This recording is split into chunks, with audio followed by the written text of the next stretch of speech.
अनुपमा मोटीबा से कहती है, बच्चों से गलती हो जाती है, इसमें हम बड़ों का फर्ज है कि हम इन्हें समझाएं और इनके रिश्ते को बचाएं। मोटीबा अनुपमा को ताना मारती है और बोलती है, आप तो खुद रिश्ते निभाने से पीछे हटती रही हैं। मोटीबा आगे कहती हैं, आप जैसी खुद हैं वैसे ही आपने अपनी बेटियों को भी संस्कार दिए हैं और आपकी बेटियां बिल्कुल आप जैसी हैं। अनुपमा ये सुनकर शर्मिंदा होती है और कहती है, आप लोगों का गुस्सा करना बिल्कुल जायज है, लेकिन बात करके इसे ठीक करना भी जरूरी है।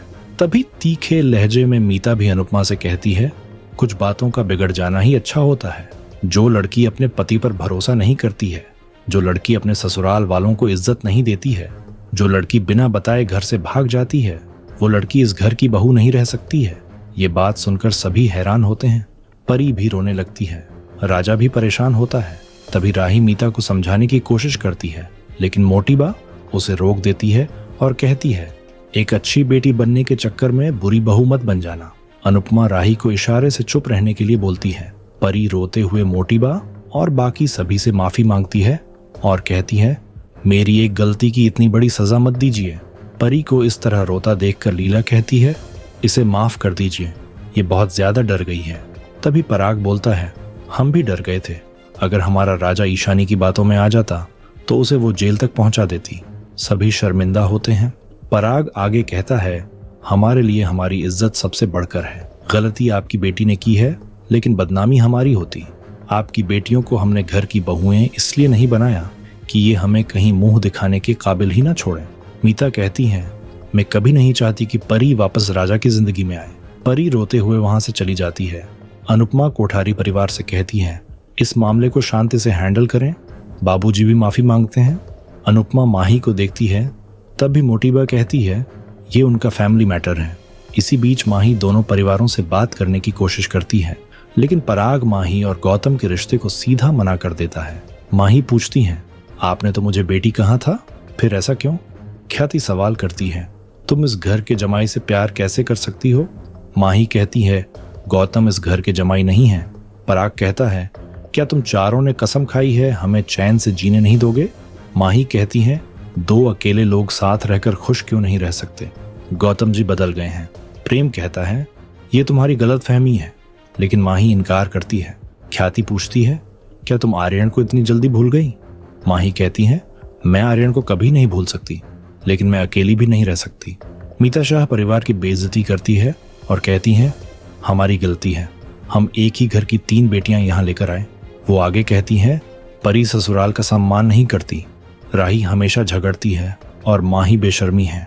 वो ईशानी को ब्लैकमेलर कहती है। मोटीबा बोलती है, अब हमारी घर की बहुएं सिर्फ बहू बनकर रहेगी, वरना जैसे परी को मायके भेजा है वैसे बाकियों को भी भेज देंगे। अब हम इन्हें आजादी नहीं देंगे। पराग भी सहमति जताता है। माही गौतम का बचाव करती है और कहती है, अगर गौतम बुरे हैं तो मोटीबा ने उसे वापस क्यों बुलाया, और अगर वो अच्छे हैं तो वो उससे शादी क्यों नहीं कर सकती? मोटीबा गौतम से उसका फैसला पूछती है। गौतम हाथ जोड़कर मोटीबा से कहता है, आपने मुझे घर परिवार में जगह देकर बहुत बड़ा एहसान किया है।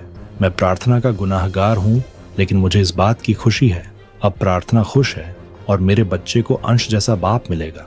वो कहता है, मैं माही की बहुत इज्जत करता हूँ क्योंकि उसने मुझे फिर से जीने की उम्मीद दी है। गौतम माही से पूछता है, मेरे साथ जिंदगी बिताना बहुत बड़ा फैसला है, क्या तुमने ये फैसला सोच समझकर किया है? माही कहती है, प्यार सोच समझकर नहीं किया जाता। मुझे आपसे प्यार हो गया है और मैं पूरी जिंदगी आपके साथ बिताना चाहती हूँ। ये सुनकर सभी हैरान हो जाते हैं। गौतम माही को अनुपमा के पास लेकर जाता है और दोनों अनुपमा के पैरों में गिरकर कहते हैं, क्या आप हमें आशीर्वाद देंगी? माही कहती हैं, आप माँ हैं इसलिए हम आपसे आशीर्वाद मांग रहे हैं, प्लीज हमें आशीर्वाद दीजिए। अनुपमा हैरानी में पड़ जाती है। वो गुस्से में कहती है, क्या तुम पागल हो गई हो?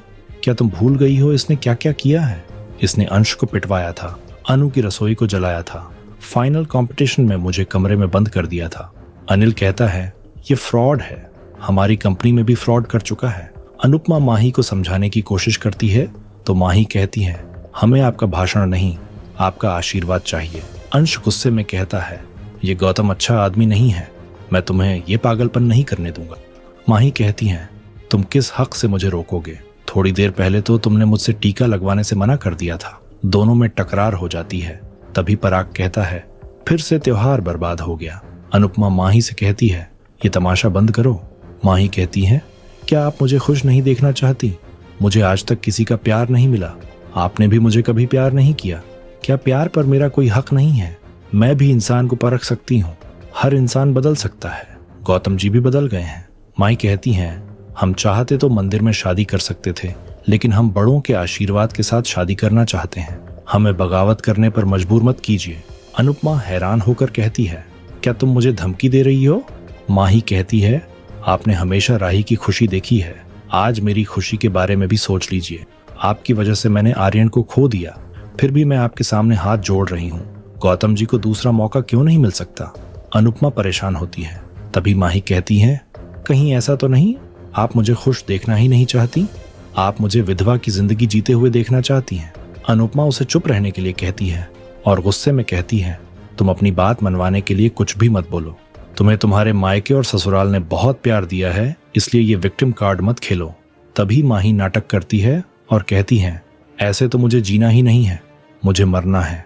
गौतम माही को संभालता है। तभी अनुपमा माही को पकड़कर गुस्से में कहती है, ज्यादा नाटक किया तो मैं तुम्हें थप्पड़ मार दूंगी। अनुपमा कहती है, तुम पर ससुराल वालों का ज्यादा हक है। मुझे ये रिश्ता मंजूर नहीं है। अब तुम्हें जो करना है वो करो। लीला अनुपमा को रोकती है।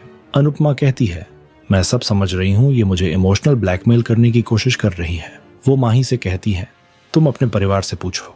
अब ये लोग जो भी फैसला करेंगे ये इनकी मर्जी होगी। अनुपमा गौतम को वार्निंग देती है, अगर माही के साथ कुछ भी गलत किया तो मैं तुम्हें जान से मार दूंगी। गौतम हैरान होता है।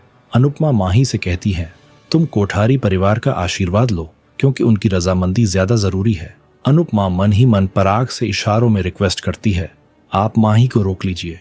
तभी मोटीबा कहती है, हमें ये रिश्ता मंजूर है। ये सुनकर सभी चौंक जाते हैं। मोटीबा माही और गौतम की नजर उतारने लगती है और मन में सोचती है, प्रेम का बिजनेस में ध्यान नहीं है और अंश को कुछ नहीं आता। हमारी कंपनी को सिर्फ गौतम संभाल सकते हैं। माही किसी और से शादी करे, उससे अच्छा गौतम जी से शादी करना है। मोटीबा कहती हैं, हम चाहते हैं गौतम जी और माही की शादी जल्द से जल्द हो जाए। वो कुछ शर्त रखती है, इस शादी में ईशानी और परी शामिल नहीं होंगी। सभी हैरान होते हैं। बाबूजी कहते हैं, हम चलते हैं, शादी की बात करनी हो तब हमें बता देना। माही और गौतम खुश होकर मोटीबा से आशीर्वाद लेते हैं। अनुपमा भगवान से कहती है, मुझे हिम्मत दीजिए, मैं अपनी बेटियों की जिंदगी में सब ठीक कर सकूं। तभी प्रेम को मैसेज आता है तो राही को शक होता है। पराग गौतम और माही को आशीर्वाद नहीं देता। अनुपमा सोचती है, गौतम कभी नहीं सुधर सकता। तभी गौतम सोचता है, आप सही सोच रही हैं, मैं कोठारी एम्पायर को इतनी आसानी से नहीं जाने दूंगा। अब माही का हिस्सा सीधा मेरे पास आएगा। मैं अब शाह और कोठारी परिवार से बदला लूंगा। वो पुरानी बातें याद करता है और मन में अनुपमा से कहता है, अब तुम हाथ जोड़कर मुझसे अपनी बेटी की खुशियों की भीख मांगो। अनुपमा सोचती है, अगर मेरी बेटी की आंखों में आंसू आया तो मैं तुम्हें खून के आंसू रुलाऊंगी। आने वाले एपिसोड में देखने को मिलेगा, ईशानी के फोन पर वरुण की धमकी का मैसेज आता है। अनुपमा सोचती है, अपने बच्चे के लिए मां शिकारी का भी शिकार कर लेती है। वरुण शाह हाउस के सामने पोस्टर लगाने आता है। तभी अनुपमा उस पोस्टर को जला देती है। ईशानी बताती है, ये वही लड़का है जो मुझे ब्लैकमेल कर रहा है। आपको क्या लगता है, क्या माही को गौतम से शादी करने के बाद पछतावा होगा? कमेंट करके जरूर बताएं।